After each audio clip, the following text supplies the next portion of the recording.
श्री रामकृष्ण वचनामृत। जय ठाकुर, जय माँ। ओम शिव शिव शिव। परिच्छेद 24, योग तथा पांडित्य। आज शुक्रवार है, आश्विन की सप्तमी, 30 अक्टूबर 1885। श्री रामकृष्ण देव चिकित्सा के लिए श्यामपुकुर आए हुए हैं। दुमंजिले के एक कमरे में बैठे हुए हैं। दिन के 9 बजे का समय होगा। मास्टर से एकांत में बातचीत कर रहे हैं। मास्टर डॉक्टर सरकार के यहाँ जाकर पीड़ा की खबर देंगे और उन्हें साथ ले आएंगे। श्री रामकृष्ण देव का शरीर इतना अस्वस्थ तो है, परंतु इतने पर भी वे दिन रात भक्तों की मंगल कामना और उनके लिए चिंता किया करते हैं। श्री रामकृष्ण देव मास्टर से हंसते हुए बोले, आज सवेरे पूर्ण आया था, बहुत अच्छा स्वभाव हो गया है।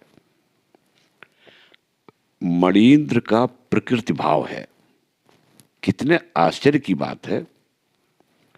चैतन्य चरित पढ़कर उसके मन में गोपी भाव, सखी भाव की धारणा हो गई है।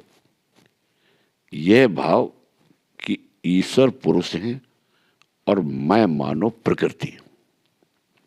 मास्टर बोले, जी हां। पूर्णचंद्र स्कूल में पढ़ता है। उम्र 15-16 साल की होगी। पूर्ण को देखने के लिए श्री रामकृष्ण देव बहुत व्याकुल होते हैं, परंतु घरवाले उसे आने नहीं देते। पहल एक रात को पूर्ण को देखने के लिए वे इतने व्याकुल हुए थे कि उसी समय वे दक्षिणेश्वर से एकाएक मास्टर के घर चले गए थे।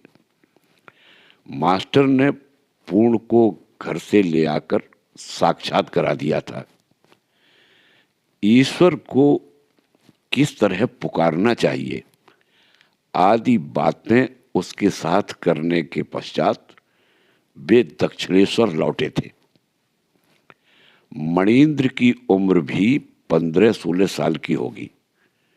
भक्तगण उसे खोखा कहकर पुकारते हैं। वह बालक ईश्वर के नाम संकीर्तन को सुनकर भावावेश में नाचने लगता है। दिन के 10:30 बजे का समय है। मास्टर डॉक्टर सरकार के घर आए हुए हैं। रास्ते पर दुमंजिले के बैठक खाने का बरामदा है। वहीं वे डॉक्टर के साथ बेंच पर बैठे हुए बातचीत कर रहे हैं। डॉक्टर के सामने गिलास केस में पानी है और उसमें लाल मछलियां क्रीड़ा कर रही हैं। डॉक्टर रह रहकर इलायची का छिलका पानी में डाल रहे हैं और मैदे की गोलियां बनाकर छत पर फेंक रहे हैं, गौरैयों को चुगाने के लिए। मास्टर बैठे हुए देख रहे हैं। डॉक्टर मास्टर से हंसते हुए बोले, यह देखो, ये लाल मछलियां मेरी ओर देख रही हैं, जैसे भक्त भगवान की ओर देख रहे हों। परंतु इन्होंने यह नहीं देखा कि मैंने इधर इलायची का छिलका फेंका है। इसीलिए कहता हूं, केवल भक्ति से क्या होगा, ज्ञान चाहिए। मास्टर हंस रहे हैं। और वह देखो, गौरैये उड़ गए। उधर मैंने मैदे की गोली फेंकी तो उन्हें इससे भय हो गया। उनमें भक्ति नहीं है, क्योंकि उनमें ज्ञान नहीं। वे जानती नहीं कि यह उनके खाने की चीज है। डॉक्टर बैठक खाने में आकर बैठे। चारों ओर अलमारी में ढेरों पुस्तकें रखी है। डॉक्टर जरा विश्राम कर रहे हैं। मास्टर पुस्तक देख रहे हैं और एक एक पुस्तक लेकर पढ़ रहे हैं। अंत में कैनन फेरर की लिखी यीशु की जीवनी थोड़ी देर पढ़ते रहे। डॉक्टर बीच बीच में गप्पे भी लड़ा रहे हैं। कितने कष्ट से होम्योपैथिक अस्पताल बना था। इस संबंध की चिट्ठियां और दूसरे दूसरे कागजात मास्टर से पढ़ने के लिए कहा और कहा, ये सब चिट्ठियां 1876 के कलकत्ता जर्नल ऑफ मेडिसिन से में मिलेंगी। होम्योपैथी पर डॉक्टर का बड़ा विश्वास है। मास्टर ने एक और पुस्तक उठाई, मुगर कृत नया धर्म। डॉक्टर ने उसे देखा। डॉक्टर बोले, मुगर के सिद्धांत युक्तियों और तार्किक विचारों पर अवलंबित है। इसमें ऐसा नहीं लिखा है कि चैतन्य, बुद्ध या यीशु ने अमुक बात कही है, अतएव इसे मानना चाहिए। मास्टर हंसकर बोले, चैतन्य और बुद्ध की बातें नहीं, परंतु मुगर ने कही, इसीलिए बात माननी है। डॉक्टर बोले, तुम्हारी इच्छा, चाहे जो कहो। मास्टर बोले, हाँ, किसी न किसी का नाम प्रमाण के लिए लेना ही पड़ता है, इसलिए मुगर का ही नाम सही। डॉक्टर जोर से हंसते हैं। डॉक्टर गाड़ी पर बैठे, साथ साथ मास्टर भी। गाड़ी श्याम पुकुर की ओर जा रही है। दोपहर का समय है। दोनों बातचीत करते हुए जा रहे हैं। डॉक्टर भादुड़ी की चर्चा भी बीच बीच में आती है, क्योंकि ये श्री रामकृष्ण देव के पास कभी कभी आते हैं। मास्टर हंसते हुए बोले, आपके लिए भादुड़ी ने कहा है कि ईंट और पत्थर से जन्म फिर शुरू करना होगा। डॉक्टर बोले, वह कैसा? मास्टर बोले, आप महात्मा, सूक्ष्म शरीर आदि बातें तो मानते नहीं। भादुड़ी मां से जान पड़ता है थियोसॉफिस्ट हैं। इसके अतिरिक्त आप अवतार लीला भी नहीं मानते।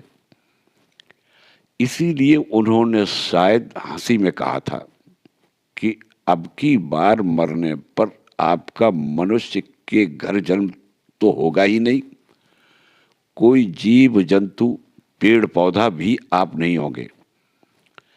आपको कंकड़ पत्थर से ही श्री गणेश करना होगा। फिर बहुत से जन्मों के बाद आदमी हो तो हो। डॉक्टर बोले, अरे बाप रे। मास्टर बोले, और यह भी कहा है कि साइंस के सहारे आपका जो ज्ञान है वह मिथ्या है, क्योंकि वह अभी अभी है और अभी अभी नहीं। उन्होंने उपमा भी दी है, जैसे दो कुएं हैं, एक में नीचे स्रोत है, उसी से पानी आता है, दूसरे में स्रोत नहीं है, वह बरसात के पानी से भर गया है। वह पानी अधिक दिन रुक नहीं सकता। आपका साइंस का ज्ञान भी बरसात के पानी की तरह है, वह सूख जाएगा। डॉक्टर हंसकर बोले, अच्छा, यह बात। गाड़ी कार्नवालिस स्ट्रीट पर आई। डॉक्टर सरकार ने डॉक्टर प्रताप मजूमदार को गाड़ी में बिठा लिया। डॉक्टर प्रताप कल श्री रामकृष्ण देव को देखने गए थे, वे सब श्यामपुकुर में आ पहुंचे। श्री रामकृष्ण देव उसी दुमंजिले के कमरे में बैठे हुए हैं। पास कई भक्त भी हैं। डॉक्टर और प्रताप के साथ बातचीत हो रही है।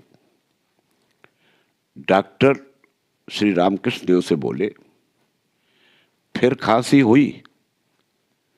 हंसते हुए बोले, काशी जाना अच्छा भी तो है। श्री रामकृष्ण देव हंसते हुए बोले, उससे तो मुक्ति होती है। मैं मुक्ति नहीं चाहता, मैं तो भक्ति चाहता हूं। डॉक्टर और भक्तगण हंस रहे हैं। श्रीयुत प्रताप डॉक्टर बहादुरी के जामाता हैं। श्री रामकृष्ण देव प्रताप को देखकर बहादुरी के गुणों का वर्णन कर रहे हैं। श्री रामकृष्ण देव प्रताप से बोले, आहा, वे कैसे सुंदर आदमी हो गए हैं। ईश्वर चिंता, शुद्धाचार और निराकार साकार सब भावों को उन्होंने ग्रहण कर लिया है। मास्टर की बड़ी इच्छा है कि कंकड़ और पत्थरों की बात फिर हो। छोटे नरेंद्र से धीरे धीरे कह रहे हैं, कंकड़ पत्थरों की कौन सी बात बहादुरी ने कही थी, तुम्हें याद है? मास्टर ने इस ढंग से कहा जिससे श्री रामकृष्ण देव भी सुन सके। श्री रामकृष्ण देव हंसते हुए डॉक्टर से बोले, और तुम्हारे लिए उन्होंने अर्थात डॉक्टर बहादुरी ने क्या कहा है जानते हो? उन्होंने कहा कि तुम यह सब विश्वास नहीं करते, इसलिए अगले कल्प में कंकड़ पत्थर के रूप में जन्म लेकर तुम्हें आरंभ करना होगा। सब लोग हंसते हैं। डॉक्टर हंसते हुए बोले, अच्छा, मान लीजिए कि कंकड़ पत्थर से ही आरंभ कर कितने ही जन्मों के बाद मैं मनुष्य हो जाऊं, पर यहां आपके पास आने से तो मुझे फिर एक बार कंकड़ पत्थर से ही शुरू करना होगा। डॉक्टर और सब लोग हंसते हैं। श्री रामकृष्ण देव इतने अस्वस्थ हैं, फिर भी उन्हें ईश्वरीय भावों का आवेश होता है। वे सदा ईश्वरी चर्चा किया करते हैं। इसी संबंध में बातचीत हो रही है। प्रताप बोले, कल मैं देख गया, आपकी भाव की अवस्था थी। श्री रामकृष्ण देव बोले, वह आप ही आप हो गई थी, प्रबल नहीं थी। डॉक्टर बोले, बातचीत करना और भावावेश होना ये इस समय आपके लिए अच्छे नहीं। श्री रामकृष्ण देव डॉक्टर से बोले, कल जो भावावस्था हुई थी उसमें मैंने तुम्हें देखा ज्ञान का आकर है, परंतु भीतर एकदम सूखा हुआ, आनंद रस नहीं मिला। प्रताप से बोले, ये डॉक्टर यदि एक बार आनंद पा जाए तो अधा ऊर्ध्व सब आनंद से पूर्ण होंगे, देखेंगे। फिर मैं जो कुछ कहता हूं वही ठीक है और दूसरे जो कुछ कहते हैं वह ठीक नहीं, आदि बातें फिर ये बिल्कुल बिल्कुल नहीं कह सकेंगे और फिर इनकी लठमार बातें भी छूट जाएंगी। भक्तगण चुप हैं। एकाएक श्री रामकृष्ण देव भावावेश में डॉक्टर सरकार से कह रहे हैं, महेंद्र बाबू, तुम क्या रुपया रुपया कर रहे हो? बीबी बीबी, मान मान, ये सब इस समय छोड़कर एक चित्त हो, ईश्वर में मन लगाओ और ईश्वर के आनंद का उपभोग करो। डॉक्टर सरकार चुप है, सब लोग चुप हैं। श्री रामकृष्ण देव बोले, न्यांगटा ज्ञानी के ध्यान की बात कहता था। पानी ही पानी है, अधा ऊर्ध्व उसी से पूर्ण है। जीव मानो मीन है और उस पानी में आनंद से तैर रहा है। यथार्थ ध्यान होने पर इसे प्रत्यक्ष रूप से देख सकोगे। अनंत समुद्र है, पानी का कहीं अंत नहीं। उसके भीतर मानो एक घट है, उसके बाहर भी पानी है और भीतर भी।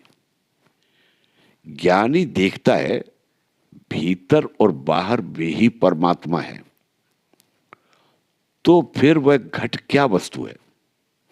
घट के रहने के कारण पानी के दो भाग जान पड़ते हैं। अंदर और बाहर का बोध हो रहा है। मैं रूपी घट के रहते ऐसा ही बोध होता है। वह मैं अगर मिट जाए तो फिर जो कुछ है वही रहेगा, मुख से वह कहा नहीं जा सकता। ज्ञानी का ध्यान किस तरह का है जानते हो? अनंत आकाश है, उसमें आनंद से पंख फैलाए हुए पक्षी उड़ रहा है। चिदाकाश में आत्मा पक्षी इसी तरह विहार कर रहा है। वह पिंजड़े में नहीं है, चिदाकाश में उड़ रहा है। आनंद इतना है कि समाता ही नहीं। भक्तगण निर्वाक होकर ध्यान योग की बातें सुन रहे हैं। कुछ देर बाद प्रताप ने फिर बातचीत शुरू की। प्रताप डॉक्टर सरकार से बोले, सोचा जाए तो सब छाया ही छाया जान पड़ती है। डॉक्टर बोले, छाया अगर कहते हो तो तीन चीजों की आवश्यकता है, सूर्य, वस्तु और छाया। बिना वस्तु के क्या छाया होती है? इधर कह रहे हो ईश्वर सत्य है और फिर सृष्टि को असत्य बतलाते हो।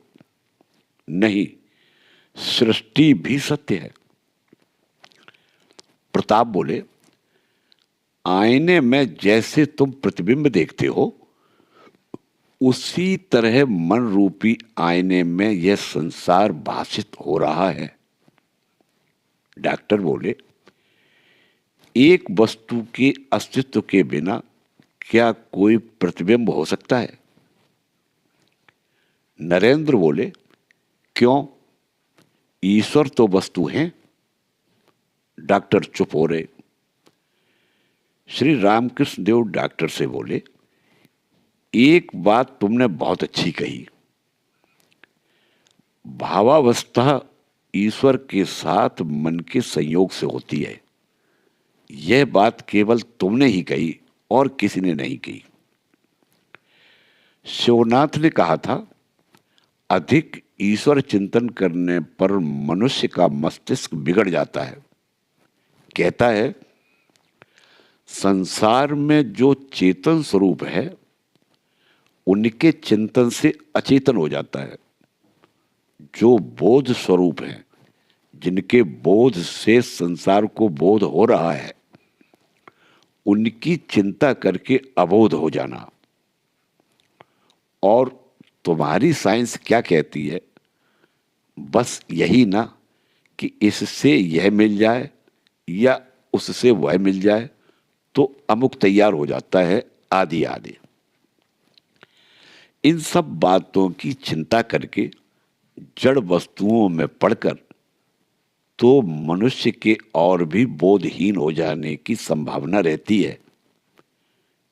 डॉक्टर बोले, उन जड़ वस्तुओं में मनुष्य ईश्वर का दर्शन कर सकता है।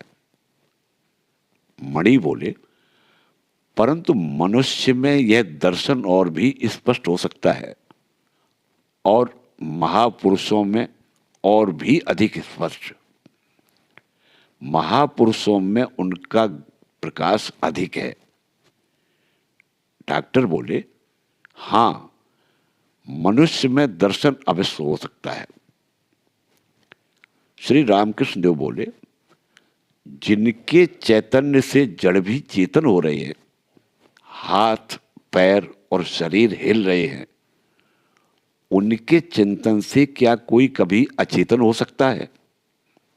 लोग कहते हैं शरीर हिल रहा है, परंतु वे हिला रहे हैं यह ज्ञान नहीं है। लोग कहते हैं पानी से हाथ जल गया, पर पानी से कभी कुछ नहीं जलता। पानी के भीतर जो ताप है, अग्नि है, उसी से हाथ जल गया। हंडी में चावल उबल रहे हैं, आलू और भटे उछल रहे हैं। छोटे लड़के कहते हैं आलू और भटे अपने आप उछल रहे हैं। वे यह नहीं जानते कि नीचे आग है। मनुष्य कहते हैं इंद्रियां आप ही आप काम कर रही हैं, भीतर जो चैतन्य स्वरूप हैं उनकी बात नहीं सोचते। डॉक्टर सरकार उठे, अब विदा होंगे। श्री रामकृष्ण देव उठकर खड़े हो गए। डॉक्टर बोले, लोगों पर जब कष्ट पड़ता है तब वे ईश्वर का स्मरण करते हैं, और नहीं तो क्या लोग केवल साध ही साध में हे ईश्वर तू ही करते रहते हैं। गले में वह घाव हुआ है, इसलिए आप ईश्वर की चर्चा करते हैं। अब आप खुद दुनिया के हाथ में पड़ गए और उसी से कहिए, यह मैं आप ही की कही हुई बात कह रहा हूं। श्री रामकृष्ण देव बोले, और क्या कहूंगा? डॉक्टर बोले, क्यों कहेंगे, क्यों नहीं? हम उनकी गोद में हैं, उनकी गोद में खाते पीते हैं। बीमारी होने पर उनसे नहीं कहेंगे तो किससे कहेंगे? श्री रामकृष्ण देव बोले, ठीक है, कभी कभी कहता हूं, परंतु कहीं कुछ होता नहीं। डॉक्टर बोले, और कहना भी क्यों? क्या वे जानते नहीं? श्री रामकृष्ण देव हंसते हुए बोले, एक मुसलमान नमाज पढ़ते समय हो अल्लाह कहकर अजान दे रहा था।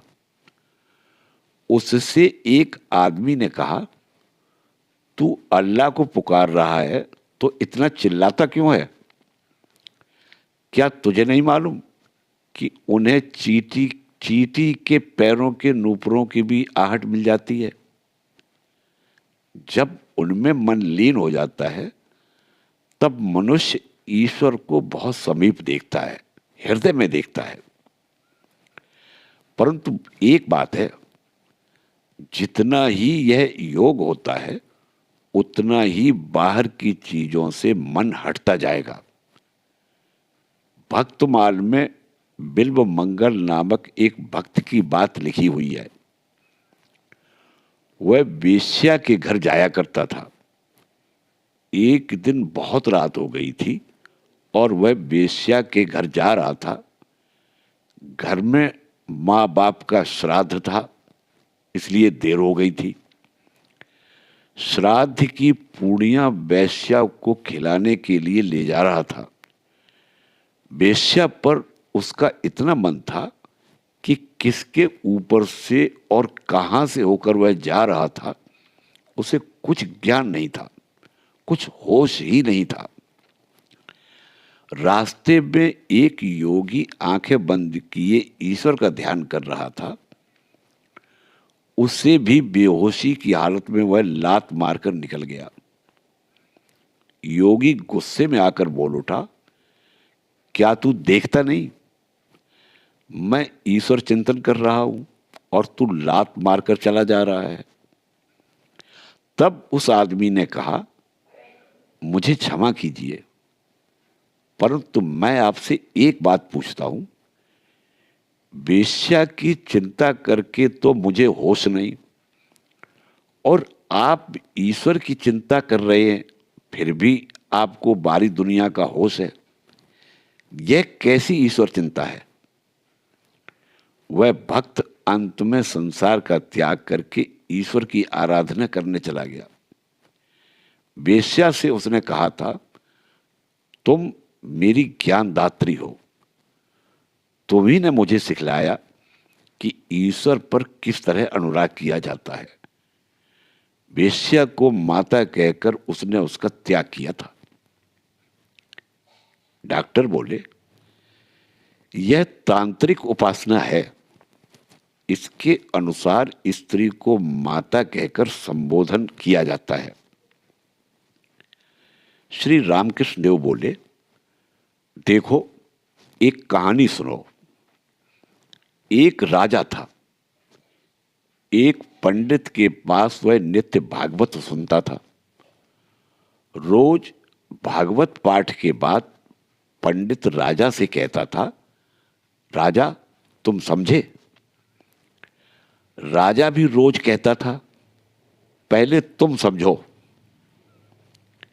भागवती पंडित घर जाकर रोज सोचता था, राजा इस तरह क्यों कहता है? मैं रोज इतना समझाता हूं और राजा उल्टा कहता है, तुम पहले समझो। यह क्या है? पंडित भजन साधन भी करता था। कुछ दिनों बाद उसमें जागृति हुई। तब उसने समझा, ईश्वर ही वस्तु है और शेष सब घर द्वार, कुटुंब, परिवार, मान मर्यादा अवस्तु हैं। संसार में सब विषय मिथ्या प्रतीत होने के कारण उसने संसार छोड़ दिया।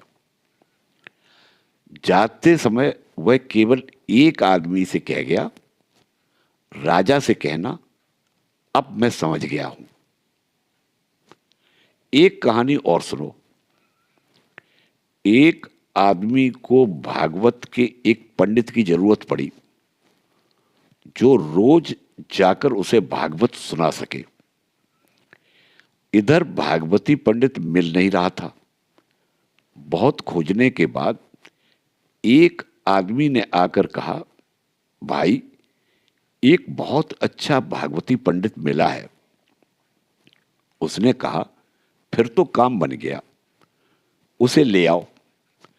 आदमी ने कहा, परंतु जरा कठिनाई है। उसके कुछ हल और बैल हैं। उन्हीं को लेकर वह दिन रात काम में लगा रहता है। काश्तकारी संभालनी पड़ती है। उसे बिल्कुल अवकाश नहीं मिलता। तब जिसे पंडित की जरूरत थी उसने कहा, अजी, जिसे हल और बैलों के पीछे पड़ा रहना पड़ता है उस तरह का पंडित मैं नहीं चाहता। मैं तो ऐसा पंडित चाहता हूं जिसे अवकाश हो और जो मुझे भागवत सुना सके। डॉक्टर से बोले, समझे? डॉक्टर चुप है। परंतु केवल पांडित्य से क्या होगा? पंडित लोग जानते तो बहुत हैं, वेदों, पुराणों और तंत्र की बातें, परंतु कोरे पांडित्य से होता क्या है? विवेक और वैराग्य अगर किसी में हो तो उसकी बातें सुनी जा सकती हैं, पर जिसने संसार को ही सार समझ लिया है उसकी बातों को सुनकर क्या होगा? गीता के पाठ से क्या होता है? वही जो 10 बार गीता गीता उच्चारण करने से, गीता गीता कहते रहने से त्यागी त्यागी निकलता है। संसार में जिसकी कामिनी और कांचन पर आसक्ति छूट गई है, जो ईश्वर पर 16 आने भक्ति कर सका है, उसी ने गीता का मर्म समझा है। गीता को पूरा पढ़ने की आवश्यकता नहीं, त्यागी त्यागी कह सकने से ही हुआ, त्यागी बन सकने से ही हुआ। डॉक्टर बोले, त्यागी कहने के लिए एक या अधिक जोड़ना पड़ता है। मणि बोले, परंतु यह के बिना भी काम चल सकता है। जब ये अर्थात रामकृष्ण देव टेनेटी में महोत्सव देखने गए थे, तब वहां नवदीप के गोस्वामी से इन्होंने गीता की यह बात कही थी। यह सुनकर गोस्वामी ने कहा था, तग धातु में धंच प्रिय के लगने से ताग होता है, फिर उसमें इन लगाने से तागी बनता है। इस तरह त्यागी और तागी का अर्थ एक ही होता है।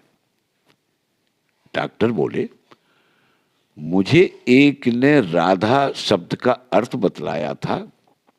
कहा, राधा का अर्थ क्या है जानते हो?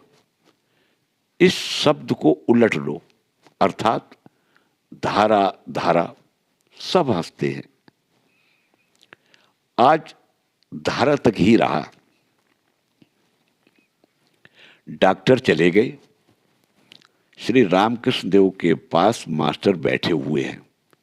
एकांत में बातचीत हो रही है। मास्टर डॉक्टर के यहां गए थे, वही सब बात हो रही है। मास्टर श्री रामकृष्ण देव से बोले, लाल मछलियों को इलायची का छिलका दिया जा रहा था और गौरैयों को मैदे की गोलियां। डॉक्टर ने मुझसे कहा, तुमने देखा? मछलियों ने इलायची का छिलका नहीं देखा, इसलिए चली गई। पहले ज्ञान चाहिए, फिर भक्ति। दो एक गौरैया भी मैदे की गोलियों को फेंकते हुए देखकर उड़ गई। उन्हें ज्ञान नहीं है, इसलिए भक्ति नहीं हुई। श्री रामकृष्ण देव हंसकर बोले, उस ज्ञान का अर्थ है ऐहिक ज्ञान, साइंस का ज्ञान। मास्टर बोले, उन्होंने फिर कहा, चैतन्य कह गए हैं, बुद्ध कह गए हैं या यीशु कह गए हैं, क्या इसलिए विश्वास करूं? यह ठीक नहीं। उनके नाती हुआ है।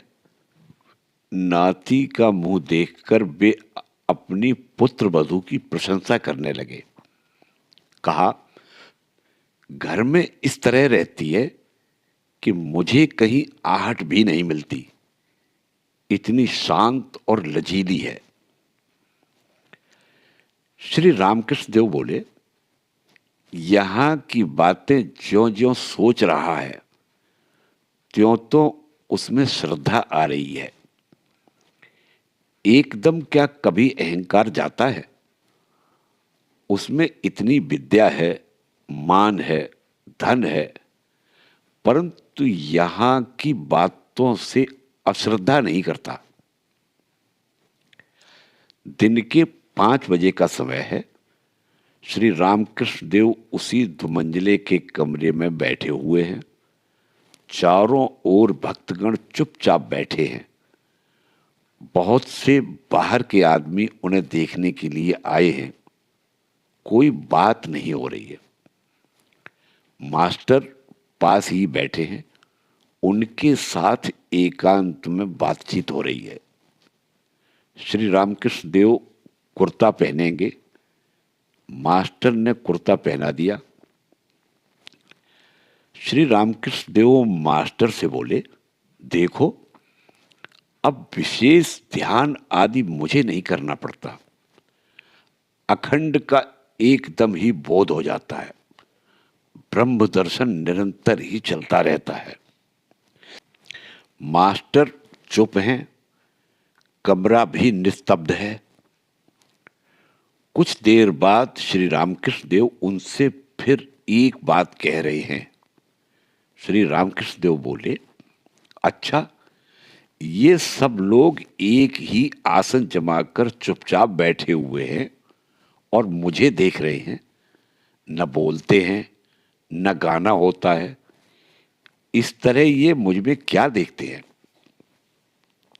श्री रामकृष्ण देव क्या इंगित कर रहे हैं कि साक्षात ईश्वर की शक्ति अवतीर्ण हुई है, इसीलिए इतने लोगों का आकर्षण है, इसीलिए भक्त लोग अबाक होकर उनकी ओर एक टक दृष्टि से निहारते रहते हैं। मास्टर ने कहा, महाराज, ये लोग आपकी बात बहुत पहले ही सुन चुके हैं। ये लोग वह चीज देखते हैं जो कभी इन्हें देखने को नहीं मिल सकती। देखते हैं सदा ही आनंद में मग्न रहने वाले निरहंकार बाल स्वभाव ईश्वर के प्रेम में मग्न रहने वाले महापुरुष को। उस दिन आप ईशान मुखर्जी के यहां गए हुए थे। आप बाहर के कमरे में टहल रहे थे, हम लोग भी गए हुए थे। एक ने आपसे आकर कहा, इस तरह का सदानंद पुरुष हमने भी कभी नहीं देखा। मास्टर फिर चुप हो रहे, कमरा फिर निस्तब्ध है। कुछ देर बाद धीमे स्वर से मास्टर से श्री रामकृष्ण देव ने कहा, अच्छा, डॉक्टर का क्या हो रहा है? क्या यहां की सब बातों को वह ग्रहण करता है?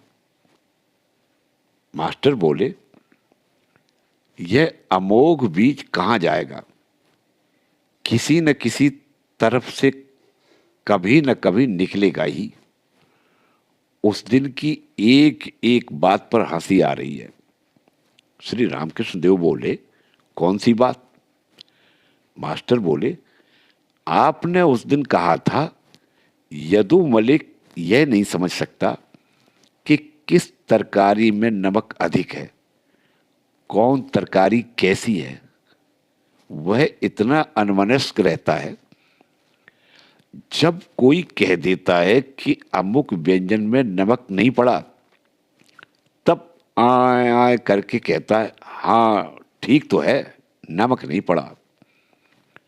डॉक्टर को यह बात आप सुना रहे थे।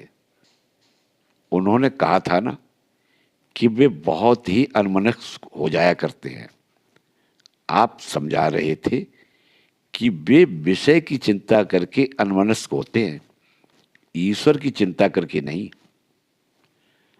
श्री रामकृष्ण देव बोले, क्या इन बातों को वह नहीं सोचेगा? मास्टर बोले, सोचेंगे क्यों नहीं, परंतु उन्हें बहुत से काम रहते हैं, इसलिए भूल भी जाते हैं। आज भी उन्होंने क्या ही अच्छा कहा कि स्त्री को मात्र रूप देखना तांत्रिकों की एक उपासना है। श्री रामकृष्ण देव बोले, मैंने क्या कहा? मास्टर बोले, आपने बैलों वाले भागवती पंडित की बात कही थी। श्री रामकृष्ण देव हंसते हैं, और आपने कही थी उस राजा की बात जिसने कहा था तुम पहले समझो। श्री रामकृष्ण देव फिर हंसते हैं। फिर आपने गीता की बात कही थी। गीता का सार तत्व है कामिनी और कांचन का त्याग, कामिनी और कांचन पर आसक्ति का त्याग। आपने डॉक्टर से कहा, संसारी होकर कोई क्या शिक्षा देगा? यह बात शायद वे समझ नहीं सके। अंत में धारा धारा कहकर बात को दबा गए। श्री रामकृष्ण देव भक्तों के कल्याण के लिए सोच रहे हैं। पूर्ण और मणिंद्र दोनों उनके बालक भक्तों में से हैं। श्री रामकृष्ण देव ने मणिंद्र को पूर्ण से मिलने के लिए भेजा। संध्या हो गई है। श्री रामकृष्ण देव के कमरे में दीपक जल रहा है। कई भक्त जो श्री रामकृष्ण देव को देखने के लिए आए हैं, उसी कमरे में कुछ दूर पर बैठे हुए हैं। श्री रामकृष्ण देव का मन अंतर्मुख हो रहा है। इस समय बातचीत बंद है। कमरे में जो लोग हैं वे भी ईश्वर की चिंता करते हुए मौन हो रहे हैं। कुछ देर बाद नरेंद्र अपने एक मित्र को साथ लेकर आए। नरेंद्र ने कहा, ये मेरे मित्र हैं, इन्होंने कई ग्रंथों की रचना की है, ये किरणमयी लिख रहे हैं। किरणमयी के लेखक ने प्रणाम करके आसन ग्रहण किया। श्री रामकृष्ण देव के साथ बातचीत करेंगे। नरेंद्र बोले, इन्होंने राधा कृष्ण के संबंध में भी लिखा है। श्री रामकृष्ण देव लेखक से बोले, क्यों जी, क्या लिखा है, जरा कहो तो। लेखक बोले, राधा कृष्ण ही परब्रह्म हैं, ओंकार के बिंदु स्वरूप हैं। उसी राधा कृष्ण परब्रह्म से महाविष्णु की सृष्टि हुई, महाविष्णु से पुरुष और प्रकृति, शिव और दुर्गा की। श्री रामकृष्ण देव बोले, वाह, नंद घोष ने नित्य राधा को देखा था, प्रेम राधा ने वृंदावन में लीलाएं की थी, काम राधा चंद्रावली है। काम राधा और प्रेम राधा और भी बढ़ जाने पर है नित्य राधा। प्याज के छिलके निकालते रहने पर पहले लाल छिलका निकलता है, फिर जो छिलके निकलते हैं उनमें ललाई नाम मात्र की रह जाती है, फिर बिल्कुल सफेद छिलके निकलते हैं। ऐसा ही नित्य राधा का स्वरूप है। वहां नेति नेति का विचार रुक जाता है। नित्य राधा कृष्ण और लीला राधा कृष्ण जैसे सूर्य और उसकी किरणें। नित्य की तुलना सूर्य से की जा सकती है और लीला की रश्मियों से। शुद्ध भक्त कभी नित्य में रहता है और कभी लीला में। जिनकी नित्यता है, लीला भी उन्हीं की है। वे केवल एक ही हैं, दो या अनेक नहीं। लेखक बोले, जी, वृंदावन के कृष्ण और मथुरा के कृष्ण, इस तरह दो कृष्ण कहे जाते हैं। श्री रामकृष्ण देव बोले, वह गोस्वामियों का मत है, पश्चिम के पंडित लोग ऐसा नहीं कहते। उनके मत से कृष्ण एक ही है, राधा है ही नहीं। द्वारका के कृष्ण भी वैसे ही हैं। लेखक बोले, जी, राधा कृष्ण ही परब्रह्म है। श्री रामकृष्ण देव बोले, वाह, परंतु उनके द्वारा सब कुछ संभव है। वे ही निराकार हैं और वे ही साकार, वे ही स्वराट हैं और वे ही विराट, वे ही ब्रह्म हैं और वे ही शक्ति। उनकी इति नहीं हो सकती, उनका अंत नहीं है, उनमें सब कुछ संभव है। चील या गीत चाहे जितना ऊपर चढ़े, पर आकाश को उसकी पीठ कभी छू नहीं पाती। अगर पूछो कि ब्रह्म कैसा है, तो यह कहा नहीं जा सकता। साक्षात्कार होने पर भी मुख से नहीं कहा जाता। अगर कोई पूछे कि घी कैसा है, तो इसका उत्तर है कि घी घी के समान ही है। ब्रह्म की उपमा ब्रह्म ही है और कोई उपमा नहीं है। जय ठाकुर, जय मां।